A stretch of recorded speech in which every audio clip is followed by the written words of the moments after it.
নমস্কার, আমি সঞ্জয় মল্লিক নিগম জ্যোতিষালয় থেকে বলছি।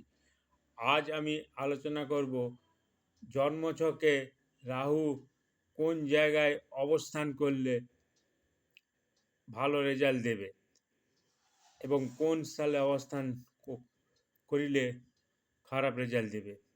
তো একটা ছক আমি আপনাদেরকে দেখাচ্ছি। দেখুন, এই ছকটি মেষ লগ্নের আমি ডেমো ছক হিসাবে দেখাবার চেষ্টা করেছি। আপনার জন্মছক যা হোক হতে পারে। তো এইখানে দেখুন, এই ঘরটা, এই যে ঘরটা দেখছেন, এই ঘরটাকে লগ্ন বলা হচ্ছে, এটা ফার্স্ট হাউস বলা হচ্ছে, এটা সেকেন্ড হাউস, এটা থার্ড হাউস, এটা ফোর্থ হাউস, এটা ফাইভ হাউস, এটা সিক্স হাউস, এটা সেভেন হাউস, এটা এইট হাউস, এটা নাইন হাউস, এটা 10 হাউস, এটা 11 নম্বর হাউস, এটা 12 নম্বর হাউস। এইটা হচ্ছে মেষ লগ্নের একটা জন্ম ঠিকঞ্জি আমি বানিয়েছি। তো হাউসগুলো ফিক্সড থাকবে, নম্বর এখানে যাই থাকুক। এইখানে আমার এখানে 1 নম্বর লেখা আছে, মানে মেষ রাশি। আপনার এখানে 2 লেখা থাকতে পারে বা 5 লেখা থাকতে পারে।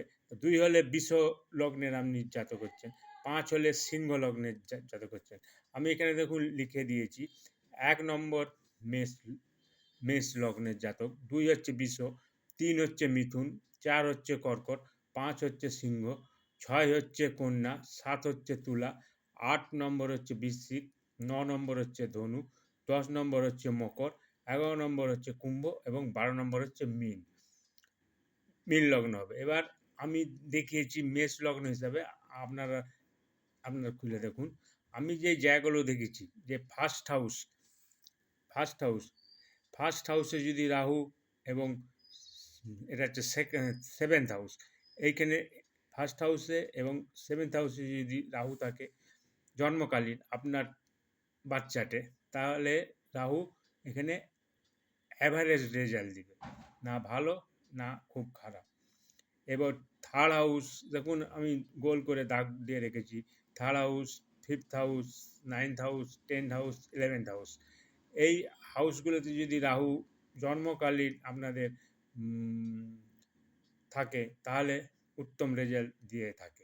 বাকি জায়গাগুলো যেগুলো ফাঁকা আছে, সেই জায়গাগুলোতে যদি রাহু জন্মকালীন থাকে, তো রাহু ভালো রেজাল্ট দেয় না। তো আমি এটাকে দুভাগে ভাগ করেছি। আরও এখানে দেখুন দেখাচ্ছে, লিখেছি রাশি এগুলো। দেখুন, 1 নম্বর রাশি মানে মেষ রাশি, তারপরে দেখুন 5 নম্বর রাশিতে গোল করেছি মানে সিংহ রাশি, তারপরে দেখুন 9 নম্বর রাশি মানে ধনু রাশি, তারপরে দেখুন হচ্ছে 8 নম্বর রাশি মানে বৃশ্চিক রাশি, আর দেখুন 12 নম্বর রাশি, এইটা হচ্ছে না ভালো। এই 12 নম্বর রাশিতে, মীন রাশিতে রাহু না ভালো না খারাপ, একটা এভারেজ রেজাল্ট দিয়ে থাকে। ঠিক আছে? তো আপনাকে দেখতে হবে আমাদেরকে যে জন্মকালীন রাহু কোন পজিশনে বসে আছে। সেটা একটা প্রথম ধাপ গেল। এবং দ্বিতীয় ধাপ দেখতে হবে রাহু জন্মকালীন আপনার কোন রাশিতে বসে আছে। 1 নম্বর রাশিতে, 2 নম্বরে, কি 6 নম্বরে, কি 5 নম্বরে, কি 12 নম্বরে, কি 8 নম্বরে। সেটা দেখে আমাকে মিলিয়ে দেখতে হবে যে কোন জায়গায় কোন রাশিতে রাহু বিরাজ করছে। তো দেখা গেল রাহু রাহু দেখা গেল যে আপনার হচ্ছে ফার্স্ট রাশিতে বসে আছে, ধরে নিল ফার্স্ট রাশিতে বসে আছে। তখন ফার্স্ট রাশি মানে আমি চিহ্ন দিয়েছি, একটা অ্যাভারেজ রেজাল্ট দিবে। তো অ্যাভারেজ রেজাল্ট দিবে, তাহলে অ্যাভারেজ রেজাল্ট মানে গুড, না খারাপ না ভালো, গুড।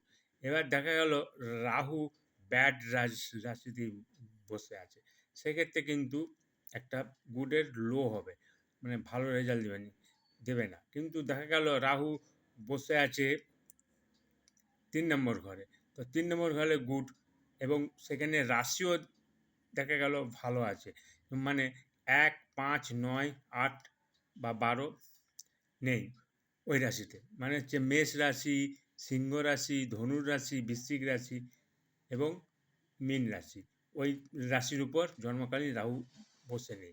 সেক্ষেত্রে রাহু খুব ভালো রেজাল্ট দেবে এবং গোচরও রাহু ভালো রেজাল্ট দেবে।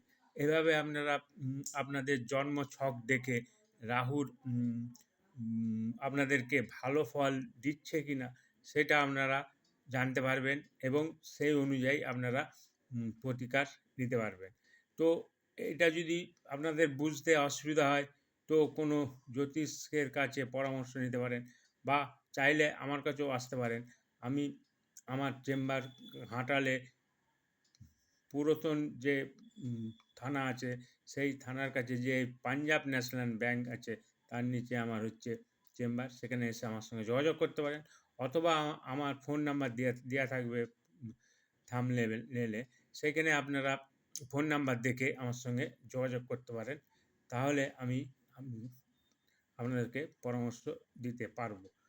যদি এই ভিডিও ভালো লাগে তো লাইক করে সবাই শেয়ার করে দিবেন এবং আপনারা ভালো থাকবেন। নমস্কার।